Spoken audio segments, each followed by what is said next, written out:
Assalamualaikum warahmatullahi wabarakatuh. Kami dari kelompok 3, kami di sini akan menjelaskan tentang konsep pendidikan dasar dalam perspektif pemikiran Ki Hajar Dewantara dan John Dewey. Sebelum itu, kami akan memperkenalkan diri terlebih dahulu. Perkenalkan, nama saya Aisyah Aldana. Saya Filza Maraheni Yasmin. Saya Meli Angheni. Pokok pembahasan yang pertama, konsep pendidikan dasar menurut perspektif pemikiran Ki Hajar Dewantara. Yang kedua, konsep pendidikan dasar menurut perspektif pemikiran John Dewey. Yang ketiga, permasalahan pendidikan di Indonesia. Yang keempat, penerapan konsep pendidikan dasar dari Ki Hajar Dewantara dan John Dewey. Konsep pendidikan dasar menurut perspektif pemikiran Ki Hajar Dewantara. Ki Hajar Dewantara menyatakan bahwa pendidikan pada umumnya berarti daya upaya untuk memajukan budi pekerti atau kekuatan batin, pikiran, atau intelek dan jasmani anak-anak, selaras dengan alam dan masyarakat. Agar sistem pendidikan tidak keberatan, Ki Hajar Dewantara menggemukakan beberapa teorinya mengenai sistem pendidikan. Salah satunya yaitu konsep belajar Ki Hajar Dewantara, yaitu Ing Ngarso Sung Tulodo, Ing Matya Mangunkarso, dan Tut Wuri Handayani. Yang pertama, Ing Ngarso Sung Talada. Ing Ngarso Sung Talada mempunyai arti jika di depan, memberi contoh. Yang kedua, Ing Matya Mangunkarsa. Ing Matya berarti berada di samping atau di tengah-tengah bersama mereka. Mangunkarsa berarti membangun atau merangsang karsa atau kemampuan mereka agar dapat bekerja sendiri. Yang ketiga, Tutwuri Handayani. Tutwuri berarti mendidik mengikuti anak didik dari belakang. Handayani berarti mendidik memberi daya atau sistem Among Ki Hajar Dewantara. Yang pertama, asah. Pada dasarnya, asah memiliki arti mengasah. Asah merupakan cikal bakal proses pembelajaran, pendidikan, dan pelatihan yang diberikan sedini mungkin. Stimulasi saraf dan otak berduta penting yang membantu meningkatkan kecerdasan anak. Yang kedua, asih. Asih dapat diartikan sebagai kasih sayang.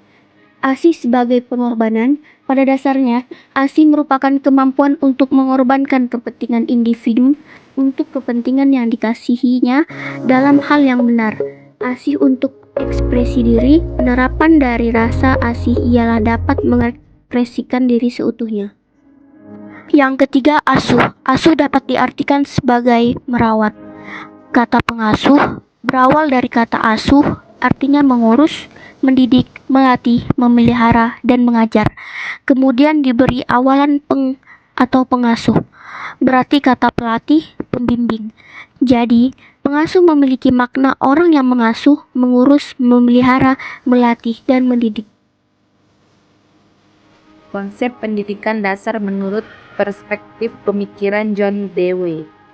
John Dewey merupakan seorang filsuf asal Amerika Serikat yang memiliki beberapa pandangan dan teori mengenai pendidikan.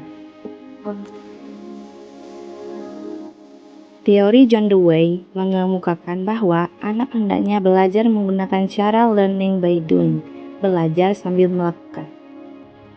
Namun, tidak hanya melakukan, tetapi juga melakukan penanaman gagasan pada saat melakukan. Penanaman gagasan itulah yang terpenting. Teori ini cocok diterapkan pada anak usia sekolah dasar, di mana anak suka meniru dan bergerak sehingga pengetahuan anak terbangun dari hasil praktik dan pengalaman. Menurut Dewey, pengalaman adalah basis pendidikan atau dalam terminologi Dewey sendiri, pengalaman sebagai sarana dan tujuan pendidikan. Oleh karena itu, bagi John Dewey, pendidikan pada hakikatnya merupakan suatu proses penggalian dan pengolahan pengalaman secara terus-menerus. Dengan kata lain, pendidikan harus mampu membuat subjek didik memaknai atau menafsirkan rangkaian pengalaman yang sedemikian rupa sehingga ia terus tumbuh dan berkembang. Ada 3 permasalahan pendidikan di Indonesia. Yang pertama, karakter, moral, dan budi pekerti. Karakter moral dapat dikonseptualisasikan sebagai kecenderungan individu untuk berpikir, merasakan, dan berperilaku dengan cara yang etis versus tidak etis atau sebagian dari perbedaan individu yang relevan dengan moralitas. Yang kedua, partisipasi siswa dalam kelas. Ada 5 strategi untuk meningkatkan partisipasi dalam kelas, yaitu yang pertama, perjelas tujuan Anda. Yang kedua, berikan pedoman pembelajaran yang jelas. Ketiga, ajukan pertanyaan yang menarik. Keempat, berikan beragam kegiatan. Kelima, berikan evaluasi yang membangun. Yang ketiga, kualitas guru. Kualitas guru sebagai sekumpulan sifat, keterampilan, dan pemahaman pribadi yang dibawa seorang individu ke dalam proses pengajaran.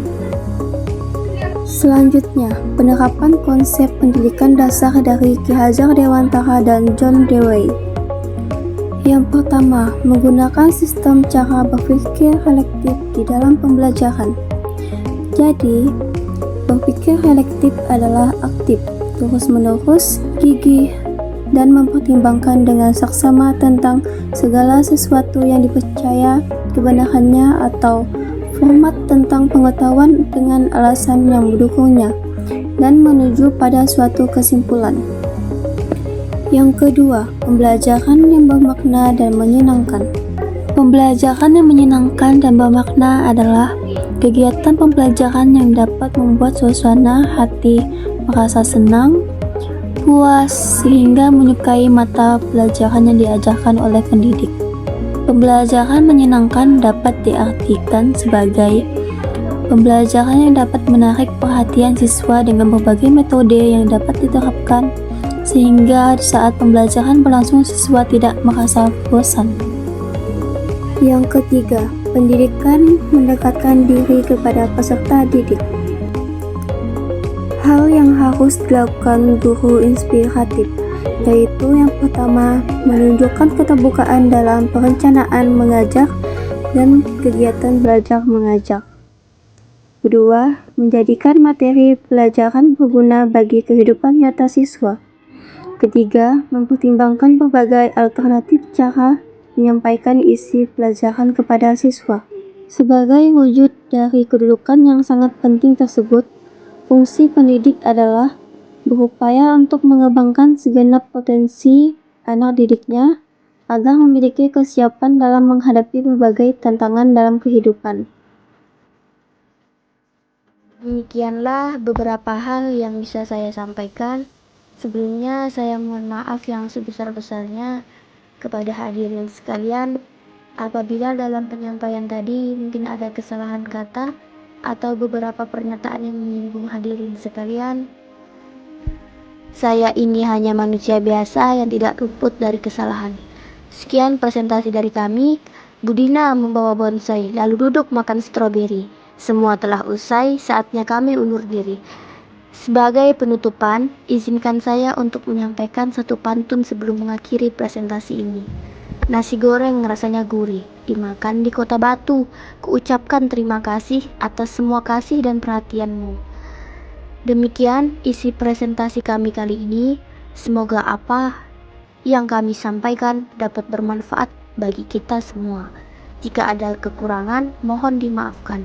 Karena kesempurnaan sungguh hanyalah milik Allah Subhanahu wa Ta'ala saja. Akhirnya kita sudah sampai di penghujung presentasi kali ini. Terima kasih atas perhatian saudara. Semoga kita dapat berjumpa kembali di kesempatan lain.